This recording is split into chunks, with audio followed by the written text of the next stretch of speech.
Bienvenue dans le cycle de conférences de la mission Coteaux, Maisons et Caves de Champagne. Cette collection vous invite à découvrir ce qui fait de la Champagne un patrimoine mondial de l'humanité en explorant les différentes facettes de la valeur universelle exceptionnelle. Pour rappel, toutes les conférences sont disponibles en replay sur notre chaîne YouTube. N'hésitez pas à scanner pour les revoir. Alors, quelques annonces avant d'accueillir notre intervenant du jour pour partager notamment avec vous le riche programme des Journées européennes du patrimoine. Nous avons eu le plaisir hier de partager une conférence organisée par le Musée du vin de Champagne et Épernay, qui accueillait la Fondation du patrimoine sur la question de la préservation de la troisième peau de l'homme au travers de son habitat. Vous pouvez retrouver cette conférence sur notre chaîne YouTube. La mission est également présente ce vendredi en partenariat avec le CAUE de l'Aisne dans le cadre de l'opération Les Enfants du patrimoine avec les élèves du collège François Truffaut de Charly-sur-Marne pour une lecture de paysages, une visite d'exploitation viticole et une médiation sur l'inscription des coteaux, maisons et caves de Champagne. Samedi, en partenariat avec la communauté de communes de la Grande Vallée de la Marne, nous vous proposerons une expérience paysagère immersive intitulée Les paysages de Champagne inscrits sur la liste du patrimoine mondial. Rendez-vous au point de vue Bellevue à Champillon, inscription auprès de l'Office de tourisme d'Auvillers. Nous serons également présents sur l'opération Les Relais du Goût, organisée par l'Office de tourisme de Reims. Nous mettrons à disposition du grand public notre exposition interactive commentée. Elle sera installée à la Villa Douce et nous serons présents sur le village viticole pour expliquer l'inscription et aussi pour donner 4 conférences qui permettront aux visiteurs d'allier gastronomie locale et histoire et développement de la Champagne. Le dimanche, nous vous proposons de prendre la direction de l'Aube en partenariat avec la commune d'Hérissé et l'association Petite Cité de Caractère de France, afin de découvrir le paysage vertical champenois au cours d'une balade. Nous clôturerons ce programme des Journées européennes du patrimoine par une conférence en ligne de Michel Garnesson à l'occasion du centenaire du lycée Léon Bourgeois d'Épernay intitulée Histoire de collège au cœur de la Champagne. Pour clôturer ce propos introductif sur les Journées du patrimoine, n'oubliez pas de consulter aussi le programme des collectivités en Champagne qui, chaque année, se renouvelle et permet de nouvelles découvertes. Toujours dans les rendez-vous, n'oubliez pas la 8e opération de Village et Coteaux Propres qui se déroulera le 5 octobre. Il est encore temps de s'inscrire. Alors, ce chapitre numéro 23 vous invite à découvrir l'histoire de la Côte des Bars qui constitue le terroir le plus au sud de la Champagne viticole. C'est aussi une occasion pour moi de revenir sur l'explication du terme zone d'engagement. Notre inscription, effectivement, a ouvert une nouvelle voie en termes d'appréciation des périmètres des biens inscrits au patrimoine mondial. Alors depuis, d'autres biens inscrits plus récemment ont utilisé aussi ce périmètre complémentaire qui permet de sortir de la seule vision patrimoniale. Car finalement, en Champagne, comme un tout, la zone d'engagement constitue le paysage culturel commun du Champagne, avec bien sûr chaque terroir qui partage des cohérences, mais aussi des singularités géologiques, géomorphologiques, culturelles. Mais l'homme ici, depuis plus d'un millénaire, cultive la vigne et élabore le champagne selon des savoir-faire identiques du nord au sud de l'appellation. Eh bien, la zone d'engagement correspond à ce périmètre et symbolise le paysage vertical des coteaux, maisons et caves de Champagne. C'est en quelque sorte le bassin d'approvisionnement du Champagne, le socle environnemental, géographique, historique, qui forme un attribut essentiel et révélateur de la valeur universelle exceptionnelle, qui revêt un caractère inestimable pour les générations actuelles et futures de l'humanité. Et c'est à ce titre que la protection permanente de ce patrimoine est de la plus haute importance pour la communauté internationale tout entière. Alors, la zone d'engagement, elle nous permet aussi la mise en place d'une gestion étendue et nous assure que les mesures soient prises de manière cohérente, puisque là, on parle de paysage, d'environnement, et ça, c'est très important. Alors, nous nous intéresserons aujourd'hui à l'histoire particulière de la Côte des Bars, qui contribue à l'histoire plus générale de la Champagne, rattachée elle-même à la grande histoire de l'humanité dans laquelle l'UNESCO l'inscrit.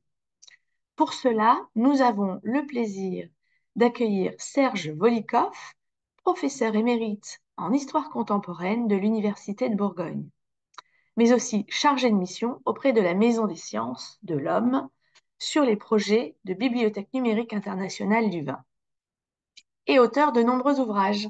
D'ailleurs, sa dernière publication, Côte des Bars, Histoire des terroirs et des hommes, soutenue par l'association CAPSE et préfacée par la mission, est paru chez Sylvana Éditorial. Et cet ouvrage vient d'être récompensé d'une mention spéciale dans la catégorie Vin et territoire par le jury international des prix de l'Organisation internationale de la vigne et du vin. Monsieur Volikov, nous vous écoutons. Bonjour à tous. Je vais vous parler aujourd'hui de la Côte des Bars en Champagne. Vous voyez le sous-titre de cette conférence, un patrimoine méconnu. En effet, cette présentation s'appuie sur un travail de recherche historique qui a mis en valeur l'histoire d'un vignoble qui, jusqu'à ces dernières années, était peu étudié et peu connu. En fait, le résultat de ce travail, on le trouve dans une série d'ouvrages, et notamment un ouvrage qui est sorti récemment, qui a été réédité d'ailleurs, qui s'appelle La Côte des Bars en Champagne, Histoire des terroirs et des hommes.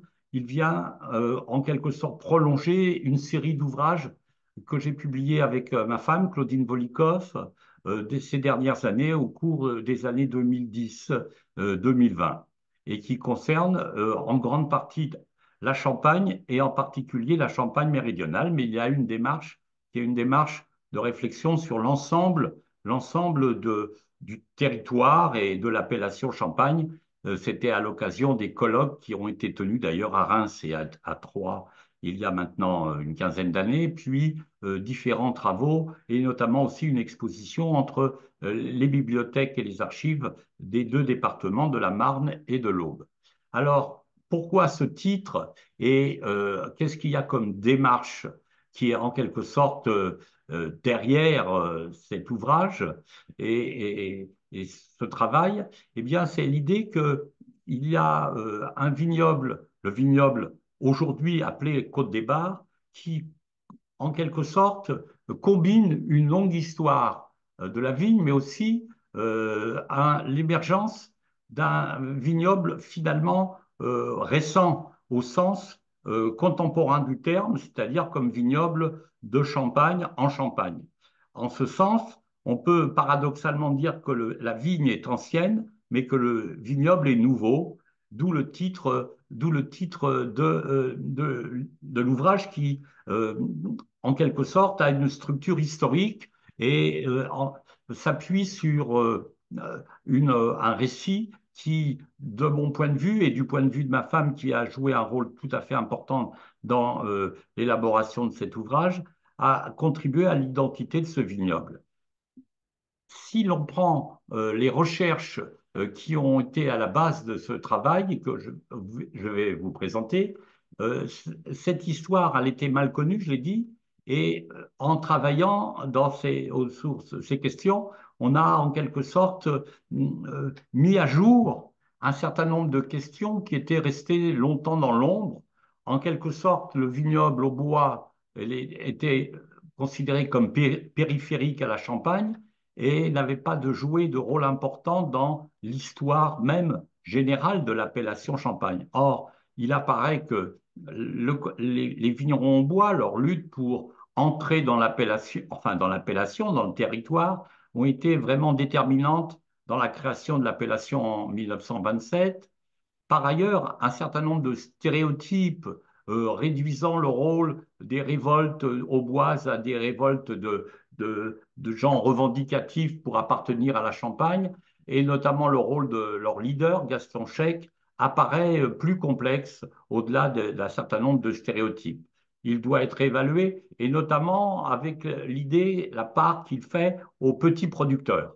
Euh, Enfin, ce qu'il faut retenir aussi, c'est que le déclin de ce vignoble de Champagne, du sud de la Champagne, a été tel qu'il a continué après 1927 et qu'il a failli entraîner la fin de la vigne dans tout le département. Et si l'on veut penser le renouveau et la croissance de ce vignoble, il faut absolument pas opposer la Marne et l'Aube, parce que notamment les syndicats, mais aussi l'AVC, les organismes interprofessionnels du Champagne ont aidé, ont contribué au renouveau de ce vignoble dont nous parlerons tout à l'heure.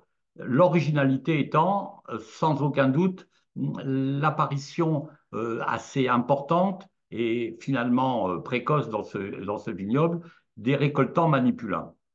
Enfin, il y a sans doute dans l'histoire même de ce territoire des formes de solidarité assez fortes qui se sont nouées et qui ont contribué à sans doute donner une originalité persistante encore à ce vignoble, notamment dans le domaine de l'œnotourisme ou des activités culturelles.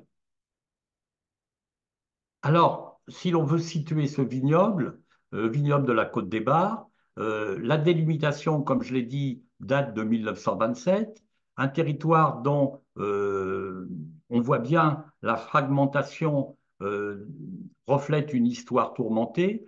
La dénomination Côte des Bars est beaucoup plus récente, elle date en fait des années 90.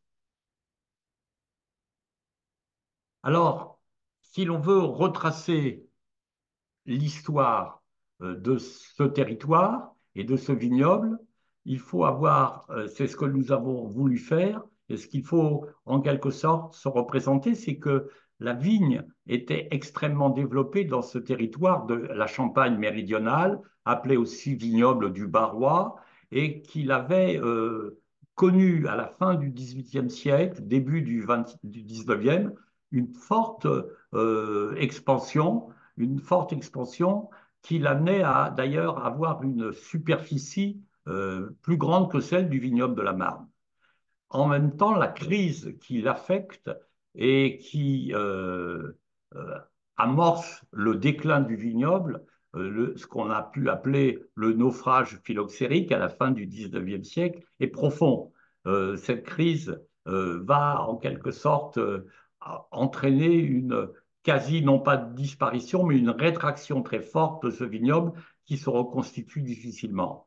Dans les années 1900-1927, c'est la tentation, la tentative et finalement la réussite pour s'intégrer dans l'appellation Champagne. Ça n'a pas été sans mal, nous le verrons. Enfin, les difficultés ne disparaissent pas dans ce que j'ai appelé la période héroïque, c'est-à-dire maintenir un vignoble, profiter de l'appellation Champagne dans une période qui était d'ailleurs difficile pour l'ensemble de l'appellation.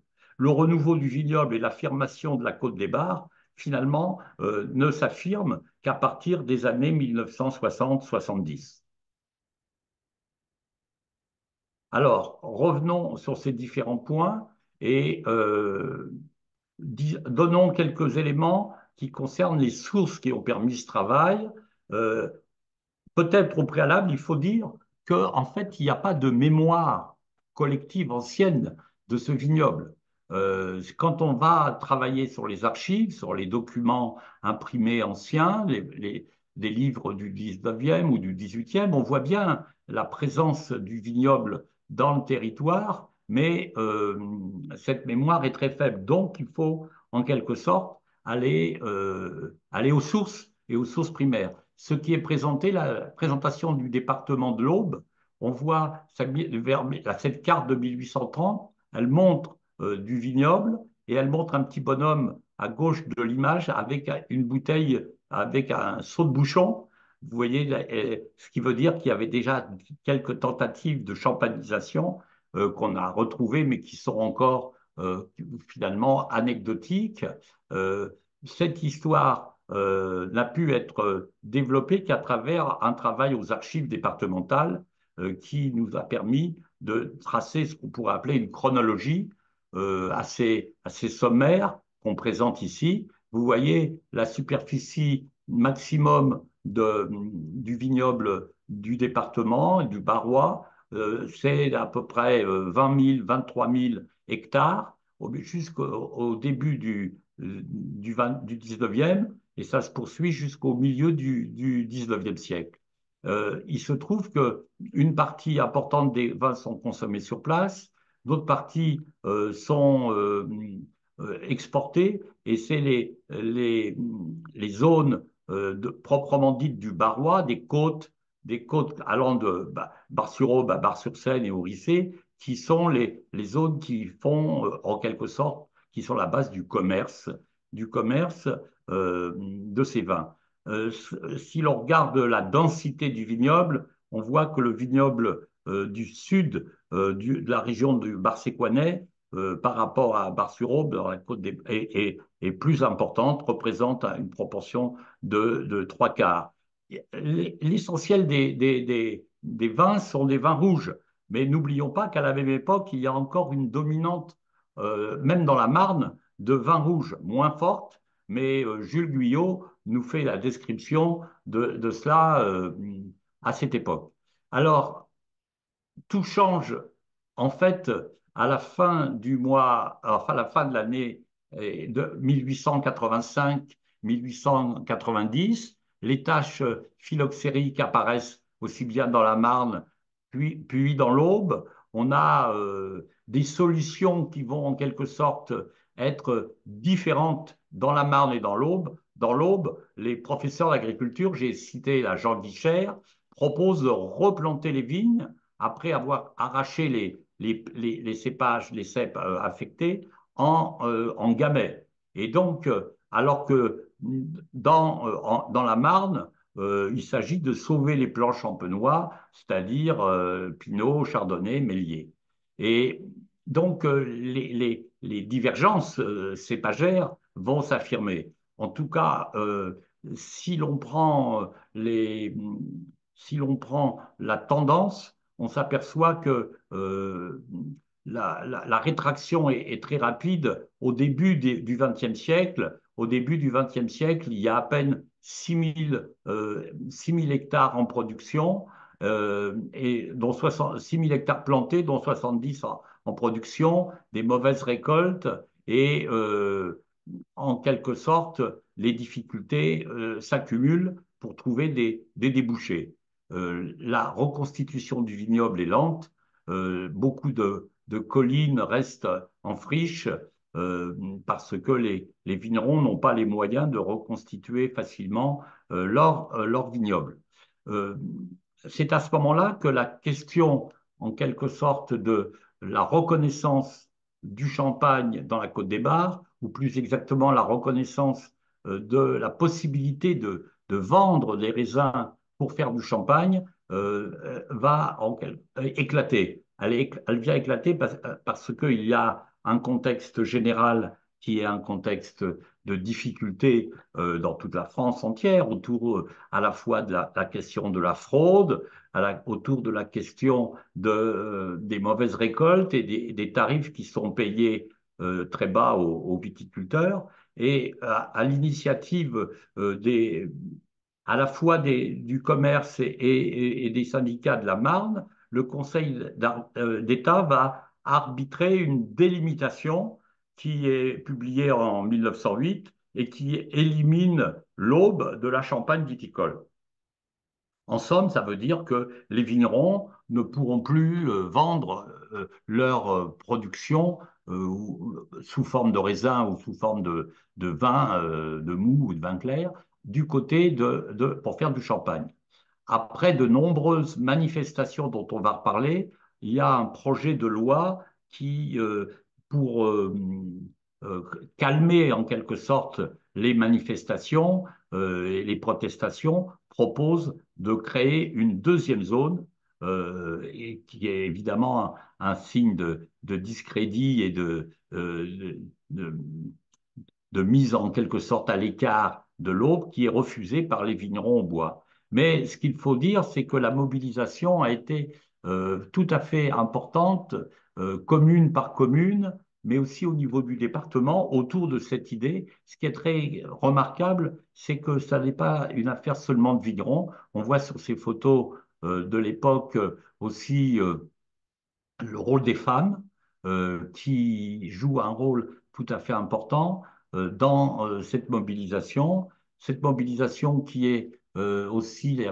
sous forme de manifestation entre les communes qui se regroupent et qui marchent sur la ville, la préfecture à Troyes, ou sur la sous-préfecture à Bar-sur-Aube, qui est un peu le cœur de la révolte et qui est un, un mouvement qui est assez politisé. On chante la Marseillaise et l'Internationale des vignerons, adaptée aux revendications vigneronnes. Il y a des références très fortes à la Révolution française et à la devise liberté, égalité et fraternité. Et vous voyez que les soldats sont à la préfecture de, de l'Aube sont chargés à la sous-préfecture de décrocher la banderole. Toujours est-il que ces manifestations s'accompagnent de grèves fiscales et d'une manifestation assez importante de solidarité dans tout le département. L'homme qui est un peu le leader emblématique de cette manifestation, c'est Gaston Chek, un artisan vigneron de la région de Bar-sur-Aube, qui joue un rôle tout à fait important en étant un peu le coordinateur, mais aussi l'intermédiaire avec les hommes politiques et les différents syndicats ou représentants des vignerons au niveau du département qu'il s'efforce d'organiser. Alors, dans les années 21-27, c'est le moment où, après la loi de 1919 sur les appellations d'origine, euh, la possibilité désormais pour les vignerons de déclarer leur appartenance à une appellation, s'engagent des procès entre les vignerons de la Marne et de l'Aube. Ça va laisser des traces, bien sûr, mais globalement, ces procès vont tourner à l'avantage des vignerons de l'Aube et après une longue série de procès en première instance, en appel, puis en cassation, les vignerons des villages de la Champagne méridionale et notamment ceux de la région de Bar-sur-Seine, du Bar-Séquanais et des Rissés vont entrer dans l'appellation à l'issue d'une démarche politique nationale présidée par Édouard Barth, c'est-à-dire c'était le responsable de la commission des vins et des boissons. Hein. Il était connu comme personnage emblématique des élus du Midi de la France et du vin, des élus du vin.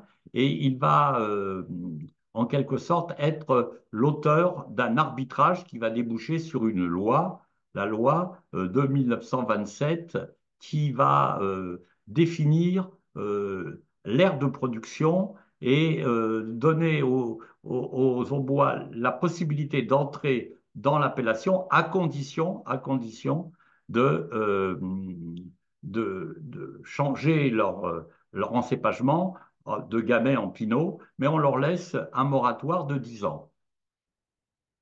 Alors, cette loi de 1927, qui est la loi qui est celle de la construction de l'appellation Champagne, au passage, on peut dire que c'est la première appellation délimitée clairement avec à la fois une extension géographique et aussi les conditions d'élaboration euh, des vins et des conditions de la viticulture. Le, ça n'a pas été sans difficulté. Une partie des vignerons n'étaient pas convaincus, les vignerons en bois. Gaston Chek a été accusé d'avoir trahi ses camarades. En réalité, lui, il a en quelque sorte considéré que pour préserver l'avenir, il fallait absolument que ces vignerons de l'Aube s'engagent dans un processus de construction d'un nouveau vignoble à partir des plants fins du Pinot et du Chardonnay notamment, qui pouvaient donner au vignoble de la région de l'Aube toute sa place dans le dispositif. Alors, chaque commune avait des documents qui, en 1927, devaient être remplis par les vignerons et déposés en mairie pour ensuite être validés par une commission municipale. Et on a 71 communes qui ont fait ce travail et qui ont en quelque sorte constitué le contenu de la délimitation du Champagne dans toute cette région du sud de la Champagne.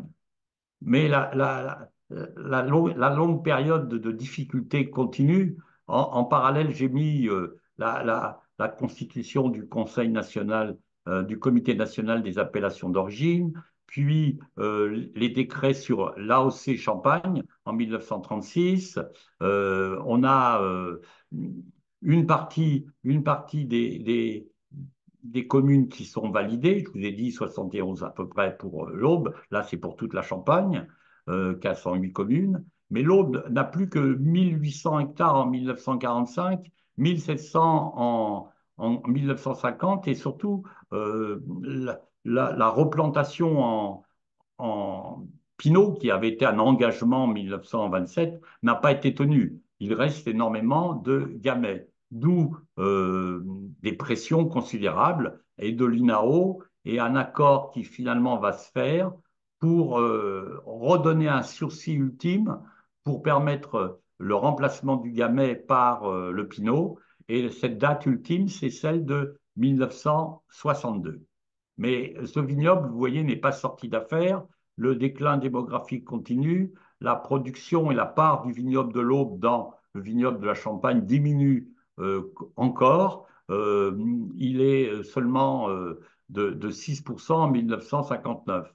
Ça veut dire que, en fait, dans de nombreux endroits, il y a des résistances, des réticences qui sont à la fois sociales, politiques, et il faut vraiment l'engagement à la fois des syndicalistes, d'un certain nombre de vignerons convaincus qu'on peut relancer le vignoble pour que le retournement se fasse.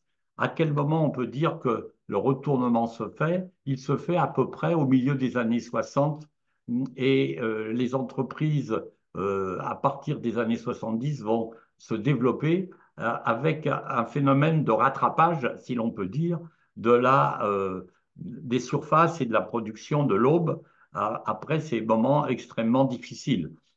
Si on prend ces références que je viens d'évoquer, vous voyez, au début de 1963, il y avait à peine 1500 hectares.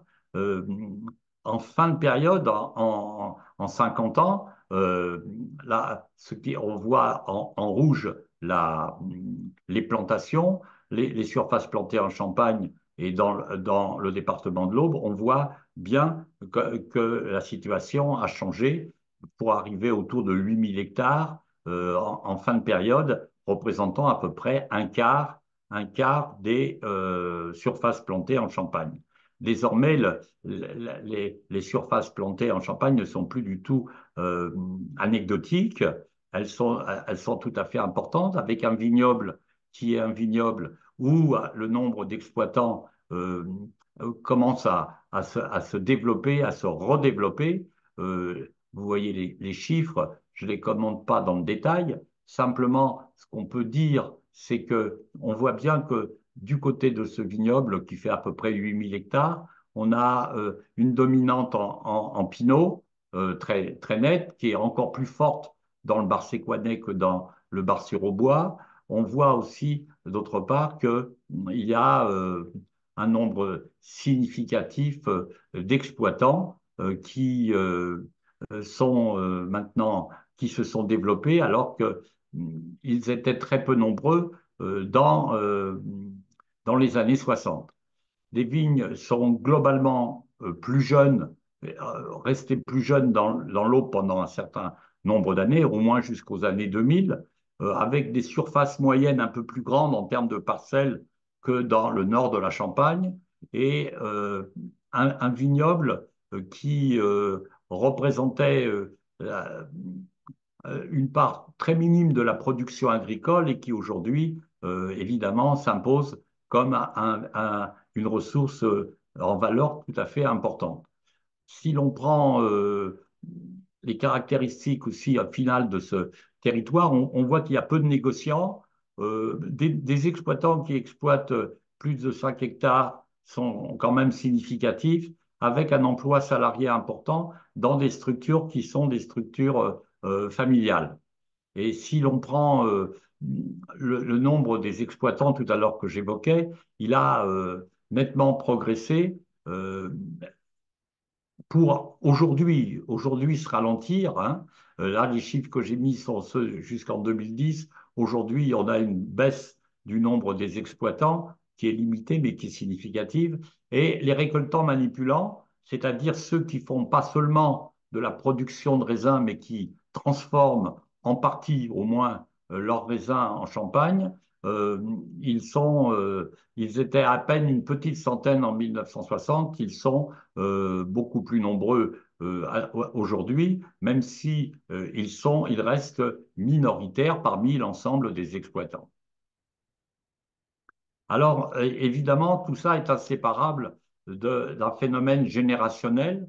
Ceux qui s'engagent euh, dans la viticulture dans les années 50 sont souvent dans cette région qui est une région rurale agricole, mais un peu incompris. Ils sont tous les témoignages que nous avons rassemblés, et notamment ceux qui ont été rassemblés auprès des plus anciens grâce au travail avec les archives départementales, nous montrent qu'ils ont le souvenir qu'ils étaient entourés d'incompréhension et que souvent ces viticulteurs devaient faire face à beaucoup d'ironie ou alors c'était souvent des personnes âgées, quelques pionniers dans quelques régions comme la vallée de la Seine, autour de Celles, autour d'Andreville, autour d'Hérissé, mais dans la plupart ou dans le nord du côté d'Urville, mais dans l'ensemble, beaucoup de difficultés. C'est les flux démographiques se renversent alors que jusqu'alors les jeunes partaient, ils commencent à revenir et dans les années 70, on voit à la fin de l'émigration et arriver à la fois des jeunes et des jeunes qui vont, pour un certain nombre, se mettre à faire du champagne. Euh, Ce qu'il faut évidemment prendre en compte, c'est la possibilité, grâce à l'ODG, à l'organisation de gestion du territoire qui est sous la responsabilité du syndicat, de voir que souvent les jeunes, ce sont les fils de vignerons, ont été privilégiés pour avoir les droits de plantation qui ont varié au cours des années, comme je l'indique, et qui ont repris après quelques hésitations à la fin des années 80, quand les perspectives apparaissent décidément bonnes. Jusqu'alors, on n'imaginait pas que le vignoble de l'Aube puisse dépasser les 2000 hectares, hein, vous voyez, dans les prévisions les plus optimistes. Ce qu'il faut aussi avoir en tête, c'est que les vignerons des années 60-70 ont encore une formation de base souvent limitée, avec des connaissances en œnologie qui sont très, très limitées, de sorte qu'ils sont pour l'essentiel centrés sur la production de raisins. Mais il se trouve que le commerce du Champagne et notamment ceux de la Marne s'intéressent désormais à cette production parce que la demande augmente et que l'économie générale du Champagne est en croissance. Alors, dans les années 80, on peut dire que la situation se, se transforme. Euh, pour une part, les vignerons vont se mettre à la vinification comme un moyen de mieux négocier les prix avec le négoce, de ne pas dépendre complètement du négoce, et avec une perspective qui est celle de la commercialisation par leurs propres moyens, avec une clientèle soit locale, soit une clientèle par réseau de vente de leur champagne, ce qui est un fait complètement nouveau et qui apparaît dans les villages de l'Aube au début des années 80. Euh, ce qu'il faut aussi retenir, c'est ce qu'on pourrait appeler l'incitation euh, formée ou constituée par la création d'une coopérative de coopératives, l'UCAVIC, l'Union Auboise, qui va en quelque sorte jouer un rôle pédagogique dans l'aide et à la champanisation d'un nombre certain même de vignerons à partir des années 68-70. Et cet effort des récoltants et cet essor des récoltants manipulants se traduit par l'émergence d'un certain nombre de récoltants manipulants qui ont une stratégie à la fois foncière et commerciale suffisamment forte pour émerger. J'en ai pris deux, un exemple dans la vallée de la Seine, Lucien Moutard, un exemple du côté de Bar-sur-Aube, à Urville, Michel Drapier. Les personnalités emblématiques jouent un rôle important dans ce vignoble en essor, parce que, on le dit souvent, la part des hommes est importante. Eh bien, s'il il est quelqu'un qui a joué un rôle central ou en quelque sorte essentiel, c'est celui de Pierre Maury, qui était ingénieur agronome, qui est conseiller du CIVC, c'est-à-dire de l'organisation interprofessionnelle des vins de Champagne, aujourd'hui Comité de Champagne, et il est venu dans la fin des années 50, début des années 60, pour conseiller les vignerons, notamment au moment accompagner la replantation, accompagner aussi l'effort de construction des coopératives, et c'est lui qui va, à un moment donné, considérer que on peut imaginer une union des coopératives au niveau du département. Et de ce point de vue, Pierre Maury, qui est en même temps un intervenant à l'Académie, à la Société académique de l'Aube, qui fait une analyse un peu rétrospective, très sérieuse de l'évolution culturelle et économique du département et de la région viticole, joue un rôle vraiment essentiel d'impulsion. Un autre personnage qu'il faut citer, c'est celui de Pierre Gillet, fondateur de coopératives, celle justement qui connaît aujourd'hui de la Neuville, Bussière, et qui est fondateur de la coopérative Clérambault, mais qui représente est l'un des premiers représentants du vignoble au bois à Épernay auprès du CIVC, qui fait valoir les revendications, les préoccupations des vignerons de l'Aube, et qui en même temps est très soucieux de créer des formes diverses de solidarité entre les vignerons du territoire. Enfin, Georges Lucot, il faut évoquer ce premier responsable du SGV de Landreville qui, jusqu'en 1965, a sans doute été le médiateur entre le syndicat assez encore faible des vignerons de l'Aube avec le SGV de la Marne, d'Épernay, et il a servi de relais, et il a servi de relais d'autant plus qu'il était entendu et qu'il a en quelque sorte permis l'engagement du SGV de toute la Champagne auprès des vignerons de l'Aube, notamment pour apprendre à greffer, pour apprendre aussi à envisager le développement des vignes de Pinot, et puis à obtenir aussi les aides du Conseil général, du CIVC et du syndicat pour aider les vignerons dans ce sens. Le mouvement coopératif dans, dans l'Aube est un mouvement qui, en Champagne, démarre dans toute la Champagne au début du XXe siècle sous des formes un peu balbutiantes. Euh, dans l'Aube, le mouvement est limité mais significatif. Euh, on a un certain nombre d'expériences dans un certain nombre de villages, pour l'essentiel ceux de la vallée de la Seine, avec une expérience qui perdure et qui se lance dans la champanisation dès la fin des années 20, début des années 30, c'est la cave coopérative d'Hérissé. Alors, ce qui est intéressant dans cette cave coopérative, c'est qu'elle est conçue, on voit les membres fondateurs, elle est conçue comme une cave qui rassemble des petits producteurs, c'est ainsi de producteurs de vin fin. C'est ainsi qu'ils se présentent quand ils accueillent Édouard Barth ou les représentants de l'État et des assemblées au Rissé ou à Polizo, avant qu'ils aillent à Épernay.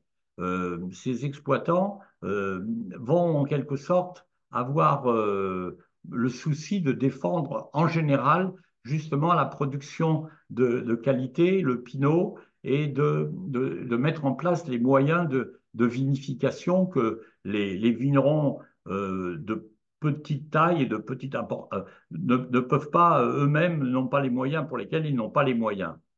Donc, la coopérative va aussi permettre aux vignerons de passer des contrats avec le négoce dans de meilleures conditions, avant que les coopératives qui se sont développées dans les années 50 se coordonnent avec la création de l'UCAVIC dont je parlais tout à l'heure, qui est installé au sud de Bar-sur-Seine, à Villeneuve, et qui va donc s'atteler à la fois à la champanisation et à la commercialisation. Ici, on a une carte des coopératives et des villages. On voit que, en fait, il y a des coopératives qui sont ancrées dans les villages.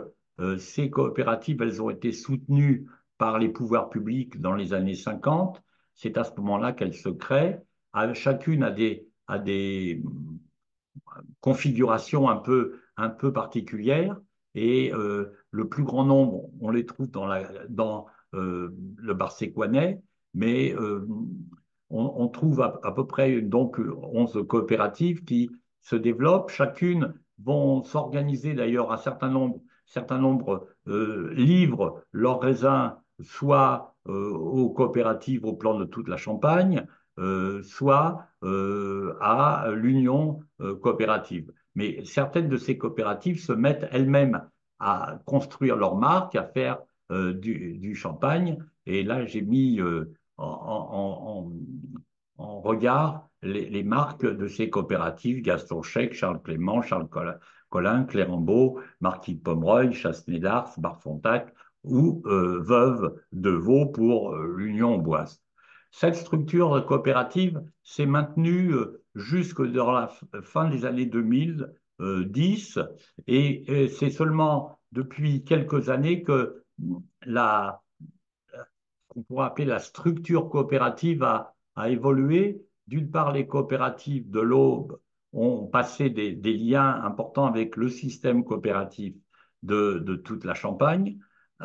Et deuxièmement, avec la création d'un côté d'une marque Veuve de Vaux, fondée sur une démarche à la fois premium, de recherche de vieillissement, de développement qualitatif important et de reconnaissance. En plus, maintenant, depuis 2 ans, il y a la constitution d'une union auboise des vignerons de Champagne, une seule grande coopérative qui regroupe un nombre significatif, qui regroupe en fait qui intègre en quelque sorte 6 coopératives, avec, vous voyez, des liens avec la Covama, l'Alliance Champagne, et puis des adhérents individuels avec des coopératives qui apportent une partie de leur production, mais qui ne sont pas dans la coopérative régionale proprement dite.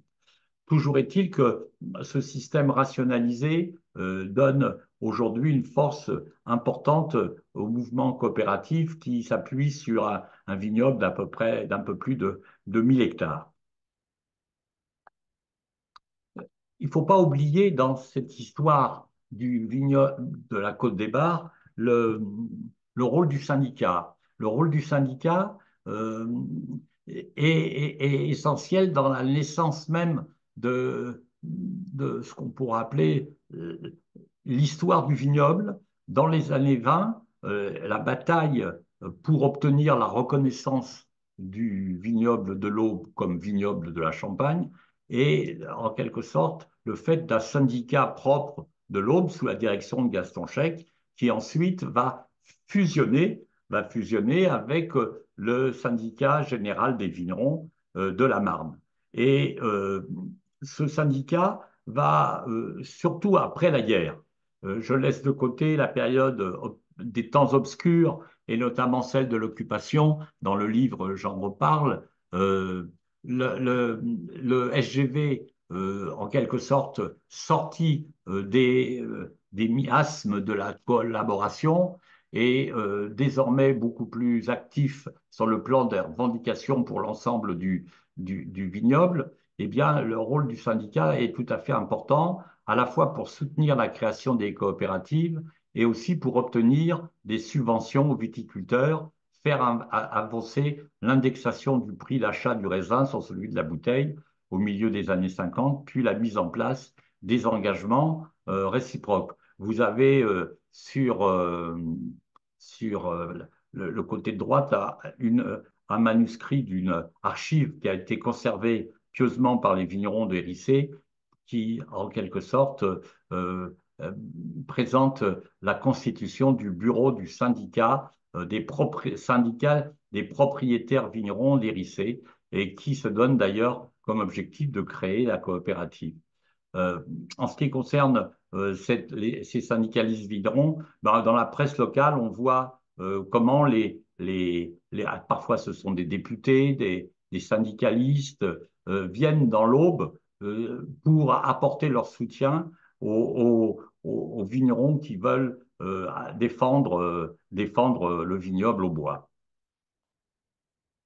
Alors, il faut jamais oublier que c'est souvent le cas, ce sont les plus faibles qui bénéficient des formes de régulation par rapport aux plus forts. Et l'Aube, et le vignoble de l'Aube est un vignoble qui est un vignoble, bon, évidemment faible dans les années 50 jusqu'au début des années 80, et qui va en quelque sorte pouvoir s'appuyer sur la régulation qui est mise en place par le SGV avec le CIVC concernant l'indexation du prix du raisin et de la bouteille, la gestion syndicale des droits de plantation en faveur des petits viticulteurs, et aussi des contractualisations courtes qui permettent de garantir le revenu des viticulteurs, avec aussi la possibilité de la mise en place de la réserve, qui est une conquête champenoise en général tout à fait importante par rapport à d'autres vignobles en France, mais qui va bénéficier justement aux vignerons de la Côte des Bars. Alors, dans ce contexte-là, je pense que la question de l'œnotourisme prend toute sa place. Les premiers circuits touristiques du Champagne et les routes du Champagne ont commencé dans la Marne dès les années 50. Dans la Côte des Bars, les premières fêtes du Champagne sont à l'initiative des instituteurs, des maires, des députés. On le trouve notamment début 1976, le journal, un des journaux de l'époque, Libération Champagne, est à l'initiative de ces fêtes, à Bar-sur-Seine notamment. Puis le relais est en quelque sorte pris par la Chambre d'agriculture et ses sections locales qui vont impulser la mise en place de la promotion du vignoble. Euh, et c'est à ce moment-là que le terme de Côte des Bars est en quelque sorte diffusé, sinon inventé. La Côte des Bars étant en quelque sorte un moyen de signaler l'originalité de ce vignoble en le rapportant à la géographie, à la pédologie, à la qualité des sols, le chiméridien, et d'autre part, c'est à ce moment-là que se mettent en place des fêtes autour de ces routes du Champagne qui traversent le vignoble. Aujourd'hui, c'est l'organisation culturelle CAPSE qui, comme association, rassemble plusieurs centaines de vignerons qui prennent en charge la promotion du vignoble, ce qui, évidemment, n'interdit pas des initiatives multiples individuelles, mais qui sont quand même des phénomènes marquants. Là, je vous ai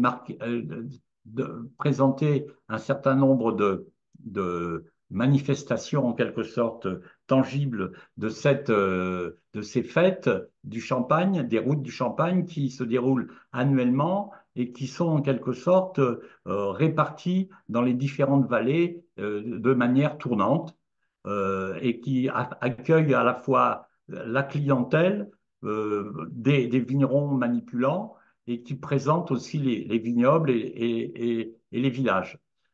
Cette route du Champagne, en fait, elle se met en place à partir des années 1995 et elle se développe de façon, sinon exponentielle, de façon importante, avec un souci un peu de l'histoire du vignoble par des expositions temporaires ou qui essayent d'être durables, comme la Maison de la Vigne à Essois, qui a fonctionné pendant un certain nombre d'années, mais qui malheureusement a disparu. Des vignerons ont des initiatives euh, personnelles dans un certain nombre de caves où ils mettent en place l'histoire de leur vignoble.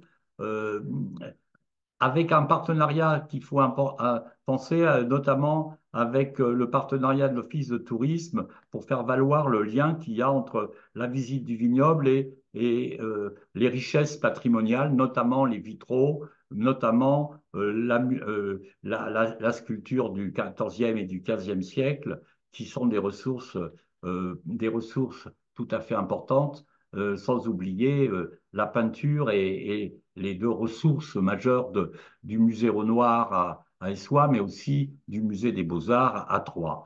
Euh, pour autant, l'avenir du vignoble de l'Aube n'est pas, et la Côte des Bars n'est pas sans incertitude. Comme je l'indique, quelle est la part dans l'équilibre de ce territoire entre les récoltants manipulants, le poids du négoce qui augmente du fait notamment de la montée des prix d'achat du raisin. Comment régler la question du marché foncier pour la transmission?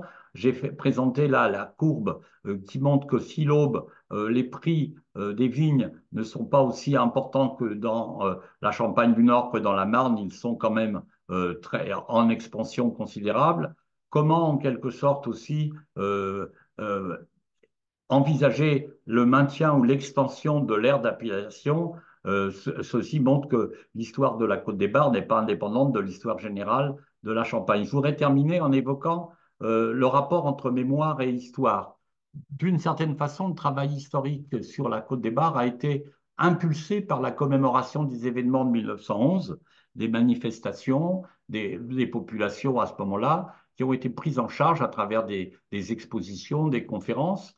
En même temps, l'histoire, c'est pas simplement une nostalgie, mais une manière de mieux comprendre le temps contemporain. Aujourd'hui, l'écriture de l'histoire de la Côte des Bars, c'est d'une certaine façon aussi contribuer à l'histoire de la Champagne dans son ensemble et à la faire connaître, notamment du côté de ses habitants, de ses acteurs, mais aussi au niveau national et international.